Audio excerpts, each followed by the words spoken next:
இந்த 8ஆம் அதிகாரம் 5வது வசனத்துல தன் நேசர் மேல் சார்ந்து கொண்டு வனாந்தரத்திலிருந்து வருகிற இவள் யார்? இந்த கேள்வியை ஒன்று கேட்கிறார்கள். இவள் யார் என்று கேட்கிறார்கள். கேட்கிறவங்க யார் வேணா இருக்கலாம், சுத்தி இருக்கிறவங்க கேட்கலாம்.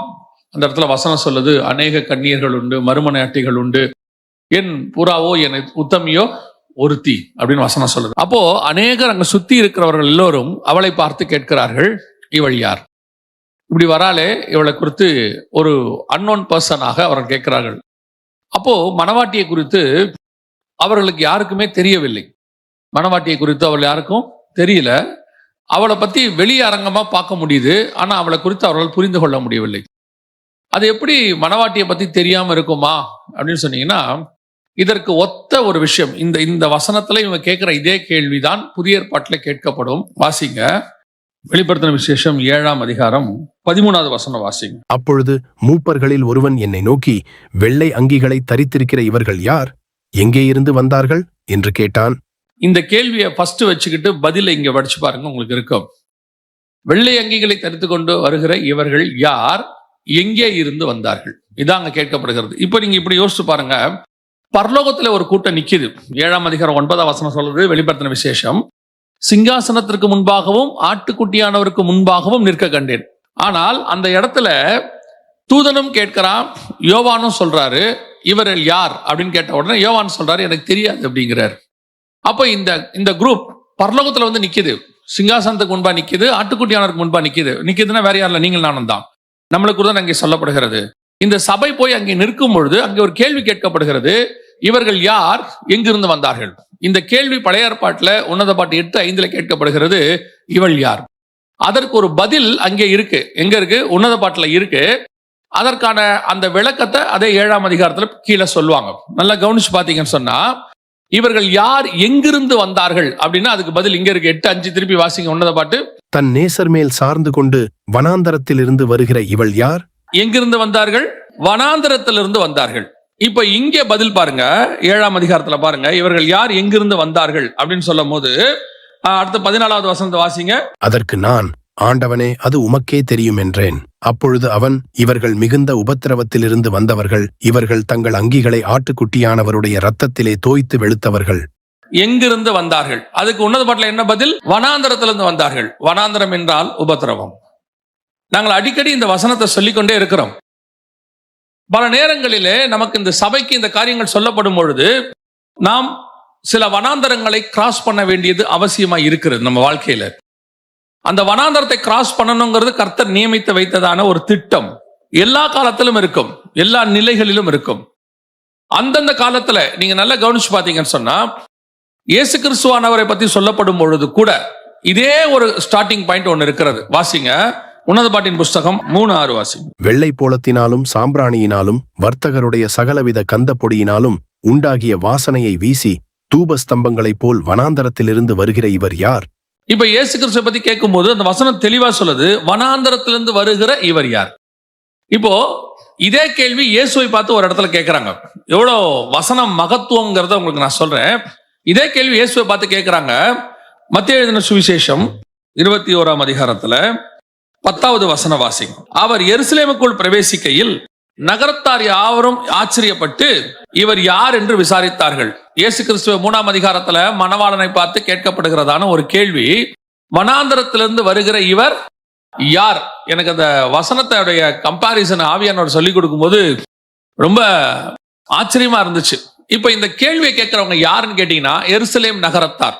இயேசுவை பார்த்து இந்த கேள்வி கேட்கறது யாரு அப்படின்னா, இஸ்ரவேலர்கள். இஸ்ரவேலர்கள் இயேசு உள்ளே நுழைறாரு, எருசலேமுக்குள்ளே நுழைறாரு. உங்களுக்கு தெரியும், மரியின் மேலும் மரியின் குட்டியின் மேலும் உள்ளே நுழைறார். உள்ளே நுழையும் போது அவர்களுக்கு தெரியவில்லை இவர் யார். ஒரு கூட்டத்துக்கு மட்டும் தெரியுது, இவர் யூதர்களின் ராஜா, அது தெரியுது.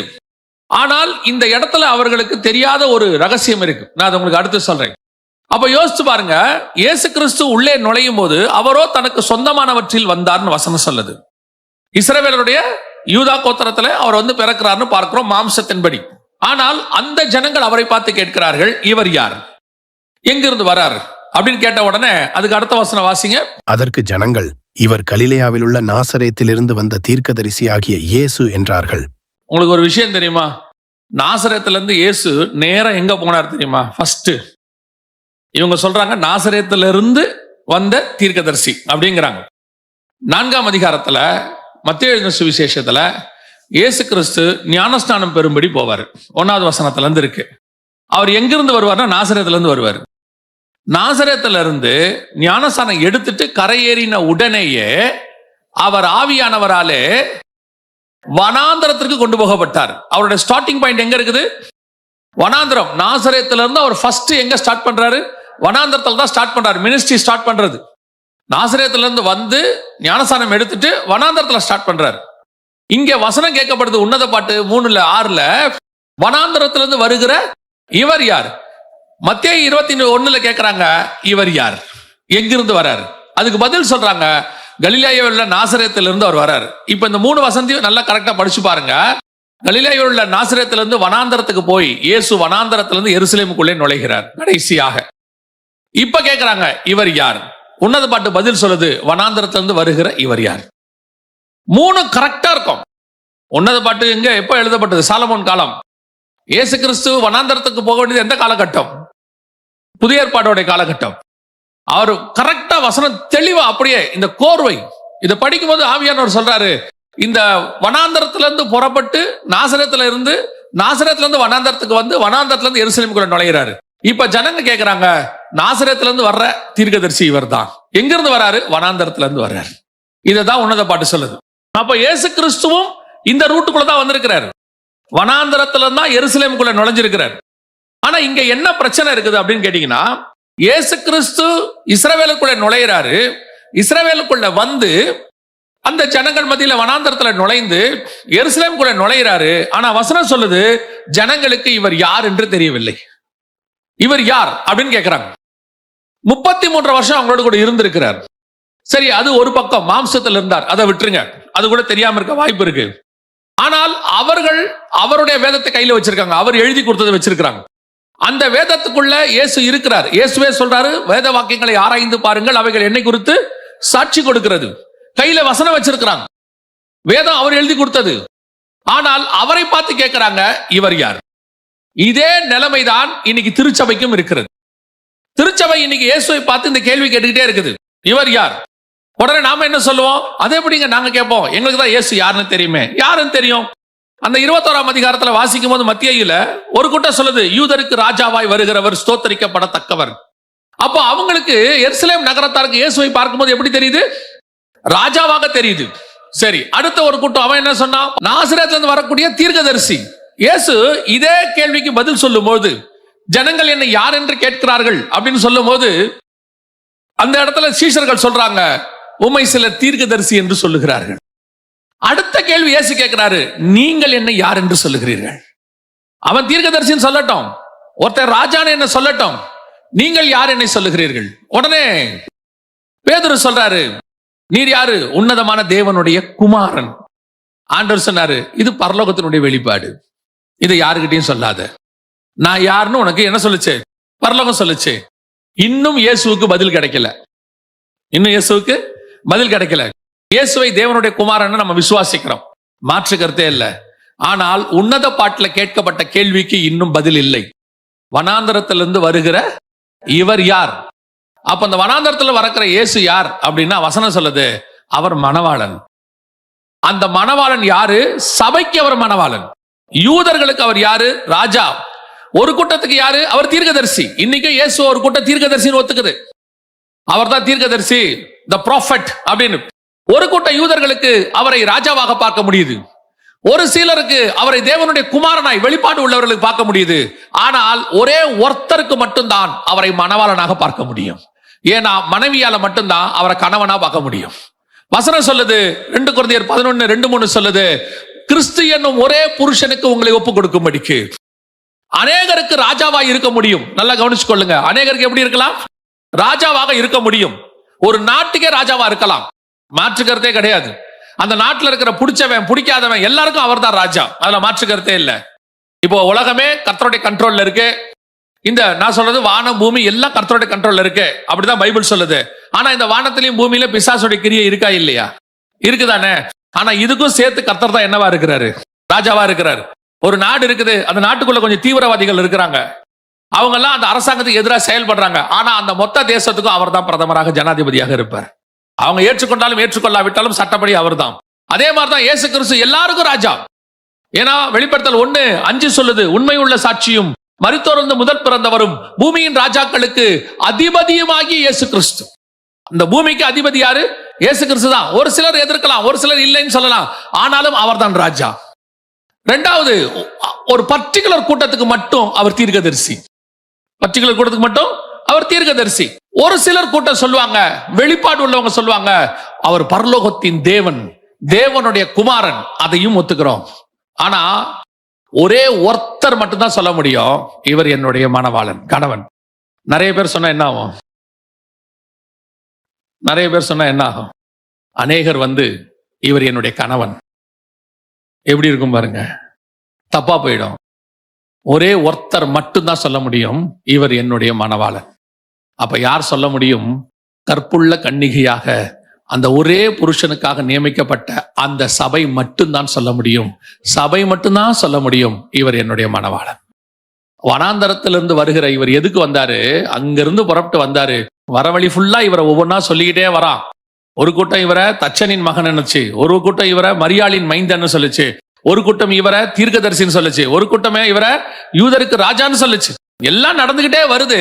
திருப்பி திருப்பி கேட்டுக்கிட்டே இருக்கிறாரு, வனாந்தரத்திலிருந்து வருகிற இவர் யார்? நான் புறப்பட்டு வரேனே, இவர் யார்? இவர் யாருன்னு கேட்க கேட்க கடைசியா ஒரே ஒருத்தையும் சொன்னாரு, இவர் என்னுடைய நேசர், என் நேசரின் மேல் சாய்ந்து கொண்டு வருகிறேன். இன்னைக்கு இந்த நேசர் எங்க இருந்து வராரு? வனாந்தரத்துல இருந்து வராரு.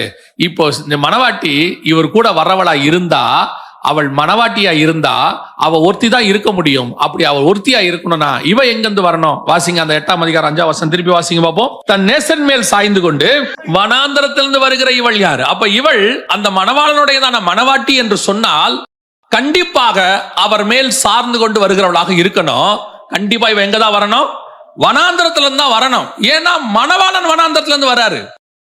அவர் ராஜா அரண்மனையிலிருந்து வராருன்னா ராஜகுமாரத்தி அரண்மனையிலிருந்து வருவாங்க. ராஜா வேற இடத்துல இருந்து வராருன்னா அவர் கூட அவங்க வருவாங்க. ஆனா நம்முடைய மணவாளன் வனாந்தரத்துல இருந்து வராருன்னா மணவாட்டி எங்க இருந்தா வரணும்? வனாந்தரத்துல இருந்தா வரணும். அதனாலதான் அப்படி வரக்கூடியதான அந்த கூட்டத்தை பார்த்து பரலோகத்துல கேட்கிறாங்க, இவர்கள் யார்? எங்கிருந்து வந்தார்கள்? அதுக்கு வசனம் சொல்லுது, இவர்கள் மிகுந்த உபத்திரவத்திலிருந்து வந்தார்கள், வனாந்தரத்திலிருந்து வந்தார்கள். அப்ப நம்முடைய வாழ்க்கையில வனாந்தரம் என்பது, உபத்திரவம் என்பது ஒரு பார்ட். நீங்கள் சார்ந்து அதோடு கூட நடந்து கொண்டு வர வேண்டியது உங்களுக்கு நியமிக்கப்பட்டது. இன்னைக்கு நம்ம நிறைய பேருக்கு ஒரு கொஸ்டின் இருக்கு, எனக்கு ஏன் இந்த உபத்திரவம்? ஏன் நான் இப்படி ஒரு பாதையை கடந்து போறேன்? ஒரு சிலர்லாம் என்ன பண்ணுவாங்கன்னா, நான் தசமா காணிக்கலாம் கரெக்டா தானே கொடுக்குறேன், எனக்கு ஏன் இப்படி எல்லாம் நடக்குது? நீங்க தசமா காணிக்க கொடுத்தாலும் கொடுக்காவிட்டாலும் நடக்கும். நீங்கள் மணவாட்டினா இது நடக்கத்தான் செய்யும். வசனம் சொல்லுது, ஏசாயா 81 வாசிக்கும் போது 2:2 வாசிங்க. உங்கள் தகப்பனாகிய ஆபிரகாமையும் உங்கள் பெற்ற சாராளையும் நோக்கி பாருங்கள், அவன் ஒருவனாய் இருக்கையில் நான் அவனை அழைத்து ஆசீர்வதித்து, அவன் ஒருவனாய் இருக்கையில், அப்படித்தானே இருக்கு, அவன் ஒருவனாய் இருக்கையில் தானே இருக்கு. ஆனா அந்த வசனம் என்ன சொல்லுச்சு? யார் யார சொல்லுச்சு? ஆபிரகாமையும் சாராளையும் ஆபிரகாமையும் சேர்த்ததுதான் ஒண்ணு. ஆபிரகாம் தனி கிடையாது. ஆனால் ஆபிரகாமும் சாராளையும் சேர்த்து கூப்பிடுறாரு. கூப்பிடும்போது சொல்றாரு, அவர் ஒருவனாய் இருக்கையில் அழைத்து. சரி, அழைத்து கொண்டு வந்தாச்சு சாராள. இப்ப சாராள் கேட்பாங்க, நான் தான் எப்பவுமே சொல்வேன், ஆபிரகாமை ஒரு அழைப்புக்கு அழைத்த போது அந்த அழைப்புல ஆபிரகாம் வரும் பொழுது ஆபிரகாமை தனியா கூப்பிட்டா வர்றது ஈஸி. ஆபிரகாம் தனியா கூப்பிட்டா வர்றது ஈஸி. ஆபிரகாம் நீ புறப்பட்டு போ, அவர் போயிருவாரு, கன்ஃபார்மா புறப்பட்டு போயிருவாரு. ஆண்டவர் சொல்றாரு, சாராளையும் கூட்டிக் கொண்டு போ, அவன் ஒருவனாய் இருக்கையில். அப்படி என்றால் ஆபிரகாம் என்றால் ஆபிரகாம் மட்டுமல்ல, சாராளையும் சேர்த்ததுதான் ஆபிரகாம். அவன் ஒருவனாய் இருக்கையில். இப்ப அழைத்து கொண்டு வரும்போது ஆபிரகாம் எங்க கூட்டிட்டு போனார் தெரியுமா? வாசிங்க 12ஆம் அதிகாரம் 10வது வசனம் வாசிங்க. அத்தேசத்திலே பஞ்சம் உண்டாயிற்று. தேசத்திலே பஞ்சம் கொடிதாயிருந்தபடியால் ஆபிராம் எகிப்து தேசத்திலே தங்கும்படி அவ்விடத்துக்கு போனான். அப்ப கொண்டு போகும்போது ஒரு வனாந்தரம் வரும், ஒரு பஞ்சம் வரும், ஒரு விதமான இல்லாமை வரும், குறைவு வரும். அது பிரயாணத்துல ஒரு பார்ட். கர்த்தர் தான் சொன்னாரு. எங்க போயிருக்கிறாரு? கானானுக்கு போயிருக்கிறார். 4:5 வசனம் சொல்லுது, கானானுக்கு போய் சேர்ந்தான் அப்படின்னு. கானானுக்கு போயாச்சு. ஆனா அவர் சொன்ன தேசத்துல, அவர் சொன்னபடி வாக்குத்தத்தம் பண்ணப்பட்ட தேசத்துல நிற்கும் போது தேசத்தில் பஞ்சம் உண்டாயிற்று. அதே காரியம்தான் இவனுக்கு இருக்கும், ஈசாக்குக்கு இருக்கும். அந்த பஞ்சம் இருக்கிற தேசம் என்ன? கர்த்தர் வாக்குத்தத்தம் பண்ணினது, கர்த்தர் சொல்றது. இப்ப நம்மளோட கேள்வி என்ன? கர்த்தர் சொல்லும் போது இந்த உபத்திரம் வருமா? கர்த்தர் சொன்னார்னா இப்படி வருமா?